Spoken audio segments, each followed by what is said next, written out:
General प्रभु लिंग नवदगी क्या बोलेगा तो जहाँ वहाँ को एक CWC ये कॉलेज की कमेटी रहती है जो डिपार्टमेंट की एवरी कॉलेज की सी की कमेटी रहती है। वो कम्युनिटी रूल्स को फ्रेम करती है।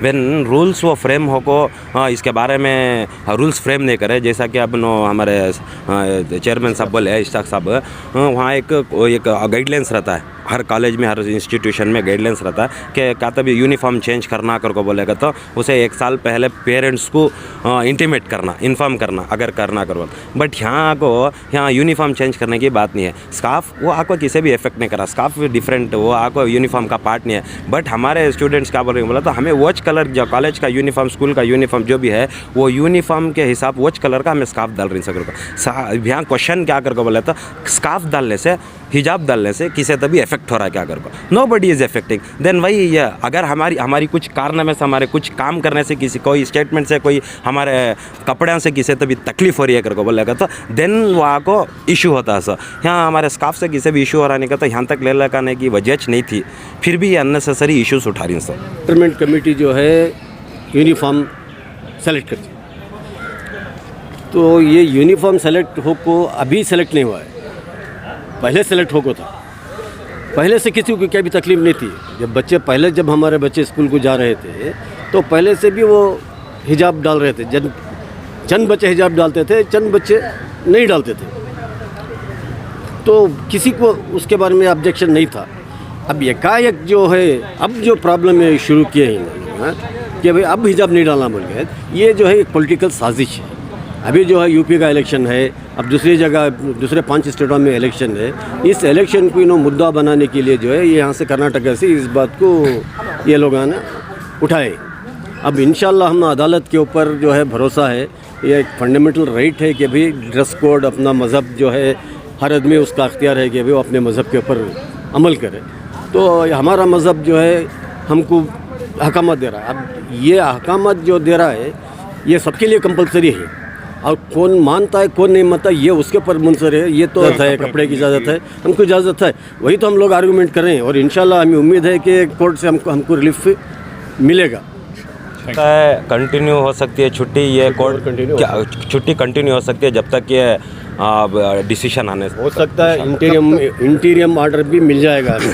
इंटीरियम ऑर्डर अभी समझो कल तो नहीं होगा, परसों कॉन्स्टिट्यूशन बेंच कायम हो जाएगी, तो पहला दिन जो है इंटीरियम ऑर्डर दे के फिर मैटर को प्रोलॉन्ग करने के लिए बात देंगे, ये भी हो सकता है। There is a possibility of issuing interim order on Friday itself before Monday.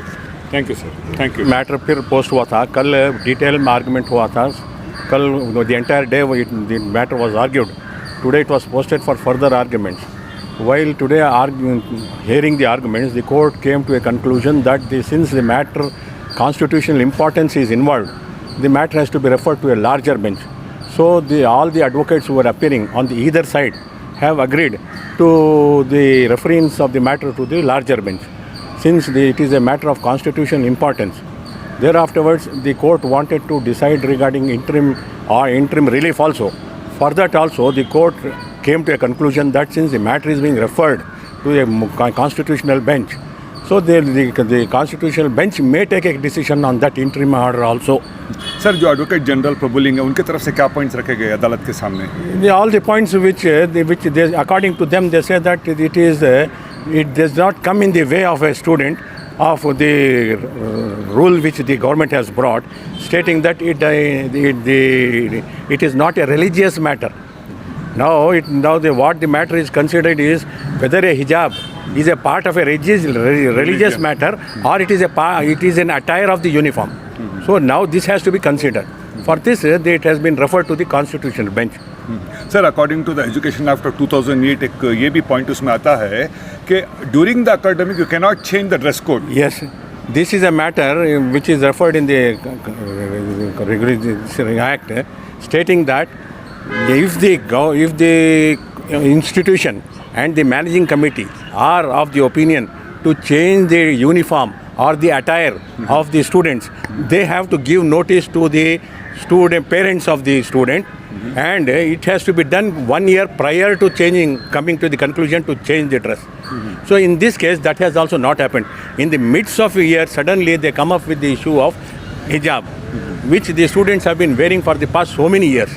It is not the question of hijab they are creating this as a religious issue. It is only covering the modesty of a woman folk. That is in particular the covering of the hair and covering of the body. That prevents from an evil eye of the general public. So sir हमने और एक चीज़ देखी थी, advocate Tahir साहब उनकी तरफ social media में कुछ कैंपेन एक आ रहा था कि कोर्ट जीत गए हैं कैसे, और एक चीज़ आज हमने देखी ड्यूरिंग द प्रोसीडिंग्स कि वो 2 months का इंटरिम ऑर्डर मांग रहे थे अदालत से कि हिजाब के लिए अलाउ किया जाएगा। ये कहाँ तक से, इसका क्या फ़ायदा होगा इससे? in the relief which Mr. Tahir has said, he is of no benefit to any party, because what we are seeking is to nullify the order which is passed by the government of Karnataka. Now if we take this relief and the matter is dragged on, then we will be nowhere. Sir जो आम लोग जो कर्नाटका के उनको court के proceeding समझ में नहीं आते हैं, अगर उनको मोटी लैंग्वेज समझो, क्या हम उनको न्यूज़ दे सकते हैं कि ये लार्जर बेंच में जा रहा है, क्या होगा, कहाँ तक ये चलेगा? ये ऐसा मैटर है कि भाई since the matter is involving constitutional importance, it has to be considered by a larger bench which cannot be decided by a single judge.